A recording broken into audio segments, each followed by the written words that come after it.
हिसाबै जोंनि जि जायफोर बेयाव आफादनि दैदेनगिरि आरो जायफोर इन्टेलेक्सुयेलफोर दङ बिथांमोना दिनैनि मतामतनि गेजेरजों फिउचाराव दुलाराय बर' फरायसा आफादखौ सिसिट'आखौ मा मावजानो लुबैयो बिनि सायाव जों प्रन्स एन्ड कन्स डिसकास खालामगोन आरो आं बे खोथाखौसो बुंनो नागिरदों जे स्पष्टयै दिनैनि बे माने बुब्लिनि गेजेरजों बे हाबाफारिनि गेजेरजों जे बे इस्युखौ लानानै जोंनि बिटिसिआव बा बर' माहारिनि गेजेराव जि मोनसे राजखान्थिनि मोनसे हाब्रु सारलायनाय थारैनो बियो जोबोद दुखुनांथाव खारन 29नि घटनाया मोनसे आनटवार्ड इन्सिडेन्ट आनएक्सपेक्टेड आरो आनफर्चुनेट बिनि थाखाय जों दुखु फोरमायदों आरो बेयाव दाय जाबसिनना होलायनानै जेबो लाब गैया खारन बेबायदि सिटुएशनखौ रावबो लुबैया आरो भाइलेन्स जानाया मालाबाबो हारिनि थाखाय मोजां नङा किन्तु घटनाया जालांबाय दा बेखौ एबसुखौ दाय होनानै एसेम्ब्लियाव काउन्सिल एसेम्ब्लियाव रिजलिउसन लानानै जि दाय होदों दाया माला जायो जेला नोङो इनभेस्टिगेसन जागोन इनकुवेरि जागोन प्रमान जागोन बिनि उनावसो नों सोरनिबा आफादखौ दाय जाबसिननो हायो किन्तु without inquiry without investigation council एसेम्ब्लिनि चेयारमेना एबसुखौ डाइरेक्ट बेयाव रिजलिउसनाव बेक बाय एबसु होननानै दाय होनाया ट्राइबेल स्टुडेन्ट मुभमेन्ट बेक बाय एबसु बे थारैनो दुखुनांथाव खारन बेयाव राभा दङ बर' दङ गार' दङ गासै माहारिनि फरायसा फरायसुलि आफादफोर दङमोन दा बेखायनो बे स्टुडेन्टनि मोनसे आबेगनि आउटबार्स स्पन्टेनियास मोनसे प्रग्राम दा आङो बेखायनो खावलायगोन जे हारिनि खोथाखौ बावगारनानै राजनितिक सार्थनि थाखाय नोङो जुदि सोरनोबा एनअसि होदोंब्ला नोङो बदन चन्द्र बरफुकन ना जेरैबायदि मानफोरखौ लिंनानै लाबोनानै आहम माने रायजोआव आहमनि माने राज उलाफादाव खैफोद लाबोदोंमोन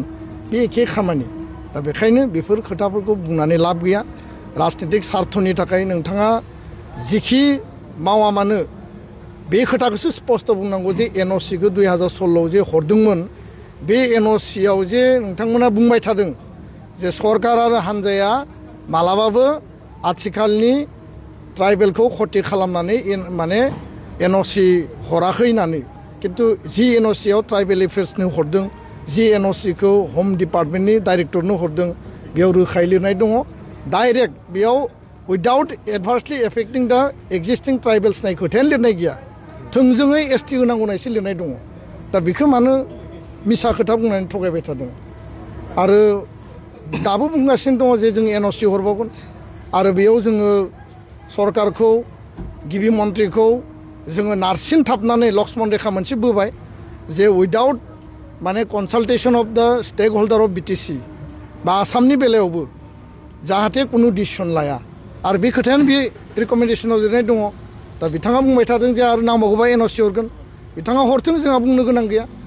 बिथाङा जातिया प्राधान्य ना एनअसिया प्राधान्य आरो बिथाङा जातिनि सार्थखौ सानो ना एनअसिखौ सानो आरो बिथाङा जुदि राजनितिनि सार्थल' जुदि खामानि मावदोंब्ला फैबाय थानाय 30-50-100 बोसोरनि गेजेराव बर' हारिनि आथिखालनि फरायसा फरायसुलिनि भबिष्यतआ साख्रि बाख्रि एडमिसन जोंनि समाजिक जोंनि हा हु लेन्ड राइट जोंनि पलिटिकेल राइट गासैबो जुदि धंस जानायनि खोथाखौनो बिथाङा सानदोंबा गावनि सार्थनि गावनि माने पलिटिकेल पावारनि थाखायल' सानदोंबा एनअसिखौ हर जोंहा बुंनो गोनां गैया हरोब्ला नोंथाङा मा लाब जागोन हराबा नोंथाङा मा लस जागोन बे नोंथांनि कर्टआव थाबाय आरो बेखायनो बेफोरबायदि खोथाखौ बुंनानै जेबो लाब गैया दुलाराय बर' फरायसा आफादा हारिनि रक्षणाबेक्षणनि थाखाय बे अलखदनि समाव रैखा कवच हिसाबै बर' हारिखौ बोरै गाबथानांगौ बेनि थाखाय जों हाबा मावलांगोन आं बेखिनि खोथाखौनो बुंबाय